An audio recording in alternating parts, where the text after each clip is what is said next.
주님의 임재에 온 땅 흔들리고 우리 기도에 하늘 문 여시네. 온 민족과 열방 주께 경배해 영원히 보좌에 계신 왕께. 아멘.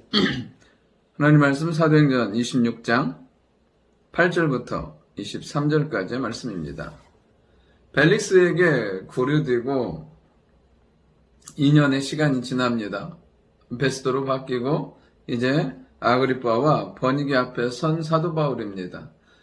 이 바울의 2년 동안의 삶을 보면 22장, 24장, 26장에 동일하게 무엇이냐면 예수님을 만남으로 말미암아 자신의 인생이 변화된 간증, 하나님을 만난 영광스러운 것들을 고백하는 것을 보게 됩니다. 그러니까 그 2년 동안의 주 사역은 무엇이냐면 신앙의 고백과 믿음의 고백을 하는 것을 보게 됩니다. 어떠한 일도 일어나지 않아요. 2년 동안 구류되어 있어요.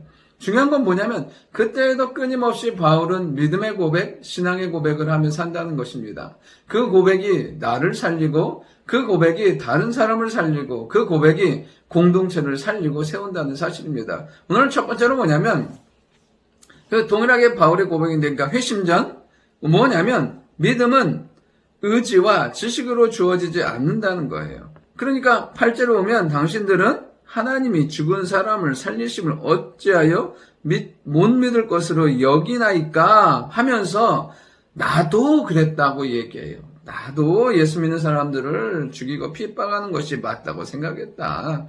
그러니까 당신들 못 믿지? 그러니까 나도 못 믿어. 나도 수없이 많은 말씀과 지식의 배경이 있었지만 그 예수 그리스도의 죽으심과 십자가의 부활과 영광스러움, 그 승천은 사실은 믿지 못했어. 내 지식으로도 해결되는 것이 아니야. 이렇게 말하는 것을 보게 돼요. 그러니까 이 바울의 그 모든 신앙은 지식에 근거한 것도 아니고 배경에 근거한 것도 아니에요. 나중에 보면 베스도가 뭐라고 말하냐면 네가 많은 학문을 해서 미쳤다고 얘기해요. 그러니까 그만큼 학문과 지식으로 충만한, 그리고 신앙의 전통이 가득한 사도 바울이었던 것을 보게 돼요. 그런데 그 모든 것들이 그에게 믿음을 주는 건 아니었어요. 14절 보면 예수님 말씀하시잖아요. 이 삶이 고생스러운 삶이다고. 여러분, 예수님 믿지 못하고 예수님 만나지 못한 삶은 바울처럼 열심히 한다니까 지식도 쌓으려면 얼마나 힘들어요. 배경도 있죠. 그 다음에 또 열심도 있어요. 근데 결론은 뭐냐면 고생스러운 거예요. 그 삶에 열매와 은혜는 없고 고통만이 따라오게 되는 것을 보게 돼요. 오늘 그가 회심한 것은 그의 의지와 지식으로 이루어진 것이 아니에요. 회심은 어떻게 일어나냐면 13절부터 있는 것처럼 빛 가운데 만난 예수님을 만남으로 인생과 삶이 변하는 것을 보게 돼요. 그가 동일하게 고백하는 것은 무엇이냐면 이 강렬한 빛 가운데 예수님이 나를 찾아오셨다고 말해요. 그러니까 헛된 것 추구하고 헛된 일에 열심을 내던 그가 어떻게 해요? 빛 가운데 임하신 주님, 말씀 가운데 임하신 주님을 만나게 돼요.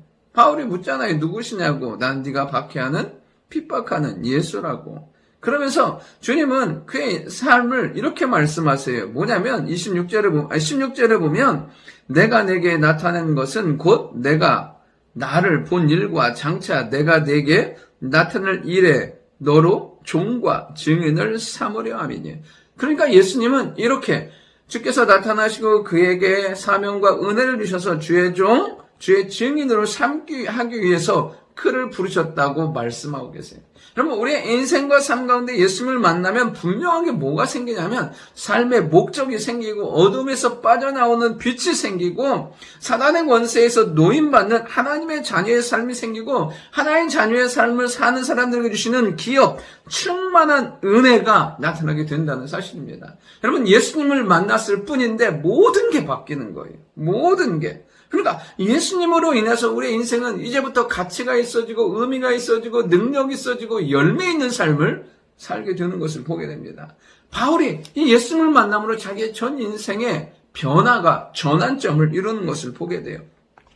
그가 이 예수님을 만남으로 자신의 삶에 분명한 사명과 빛과 영광이 임했음을 고백합니다. 우리에게도 찾아오시고 우리에게도 빛 가운데 은혜 가운데 찾아오신 주로 말미암아 모든 어두움에서 빠져나오고 사단의 자녀가 아닌 하나님의 자녀로 살아가며 하나님이 주시는 충만한 은혜를 누리는 우리가 되어야 될 줄 믿습니다. 마지막 세 번째로 회심은 부르심 따라 산 것이라는 거예요. 보면 19절에 오면 이제 이렇게 말해요. 아그리빠 왕이여, 그러므로 하늘에서 보이신 것을 내가 거스르지 아니하고. 그러니까 이 사람 안에, 바울 안에 있는 건 무엇이냐면 하나님이 주신 그것이 내 삶의 인생과 목적 가운데 가장 우선이 되는 거예요. 그러니까 그 어떠한 것에도 거스르지 아니하고 하나님의 뜻 가운데 순종하며 나간 것을 보게 돼요. 여러분, 우리 안에도 주가 주신 그 말씀, 하나님이 주시는 그 은혜에 거스르는 삶이 아니라 순종하는 삶을 살아갈 수 있기를 원합니다. 여러분, 그런 사람이 복된 사람이고 형통한 사람인 거예요. 그러면서 바울이 했던 것은 무엇입니까? 다메섹과 예루살렘에 있는 사람과 유대 온 땅과 이방인에게까지 회개하고 하나님께로 돌아와서 회개에 합당한 일을 하라 전하고. 그러니까 바울은 그 부르심에 합당하게 다메섹, 예루살렘, 그러니까 다메섹은 부르심을 받은 곳이잖아요. 그 다음에 예루살렘, 그 다음에 유대, 그 다음에 이방인까지 사람과 상대를 가르지 아니하고 하나님의 복음을 증거한 삶을 살게 된 것을 봐요.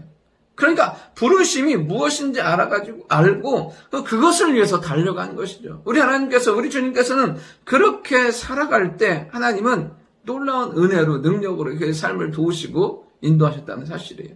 우리가 그 부르심, 하나님의 약속의 말씀을 붙잡고 나가면 하나님은 그 모든 삶 가운데 도우시고 인도하시고 역사하신다는 사실입니다. 그러면서 이 예수님을 믿음으로 말미암아 내 삶이 어떻게 됐냐면 23절에 보면 곧 그리스도가 고난을 받으실 것과 죽은 자 가운데서 먼저 다시 살아나사 이스라엘과 이방인들에게 빛을 전하시리라 함이니라 하니라. 그러니까 바울의 삶은 이 빛을 전하는 삶이었던 거죠. 그러니까 말 그대로 빛나는 사명을 붙들고 살아가는 것을 보게 돼요. 오늘도 우리가 하나님 앞에 각자마다 부르심이 있는 줄 믿습니다. 가장 복된 건 뭐냐면 부르심 따라 사는 거예요.